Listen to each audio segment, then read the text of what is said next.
আজকে আমার পছন্দের পটল চিংড়ি রান্না করলাম, একদম ঘরোয়া উপকরণে আর ঘরোয়া পদ্ধতিতে, কিন্তু খেতে অসাধারণ হয়েছিল। প্রথমে পটলগুলোকে ভেজে নেবো, আর বড় পটলগুলোকে আমি দু টুকরো করে কেটে নিয়েছি। পটলগুলো অল্প একটু নুন দিয়ে ভেজে নিলাম। এবারে 4 টুকরো করা আলুগুলোকেও ভেজে নেবো। মিডিয়াম সাইজের আলুগুলো 4 টুকরো করে কেটেছিলাম। অল্প একটু নুন হলুদ দিয়ে আলুগুলোকেও একটু লাল লাল করে ভেজে তুলে নেবো। আর এখানে নিয়েছি কিছুটা চিংড়ি মাছ। চিংড়ি মাছগুলোকে একদম জোরে আঁচে 30 থেকে 40 মিনিট চটপট ভেজে তুলে নিলাম। একই তেলের মধ্যে দিয়ে দিলাম তেজপাতা, দারচিনি, ছোটো এলাচ, লবঙ্গ, ফোড়ন। ফোড়নটাকে ভেজে নেওয়ার পর দিয়ে দিলাম পেঁয়াজ কুচি। পেঁয়াজ কুচিটা দিয়ে একটু লাল লাল করে ভেজে নিয়েছি। রসুন বাটা, আদা বাটা, কাঁচা পাকা লঙ্কা বাটা দিয়ে আবারও একটু কষিয়ে নিলাম।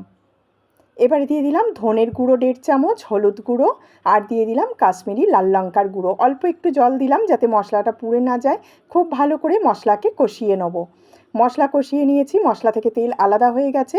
পটল আর আলুগুলো দিয়ে আবারও 2-3 মিনিট একসঙ্গে কষিয়ে নিলাম। এবারে দিয়ে দিলাম জল, আর দিয়ে দিলাম গোটা 4টে লঙ্কা। নুন একটু কম ছিল, আরও একটু নুন দিলাম। আর চিংড়ি মাছগুলো দিয়ে চাপা দিয়ে 8 থেকে 10 মিনিট রান্না করলেই রেডি আমাদের পটল চিংড়ি। এবার দিয়ে দিলাম গরম মশলা, স্বাদ মতো মিষ্টি, আর দিয়ে দিলাম হাফ চামচ ঘি। আর কি, পটল চিংড়ি আমাদের একদম রেডি। গরম গরম ভাতের সঙ্গে কী যে ভালো লেগেছিল, কি বলবো।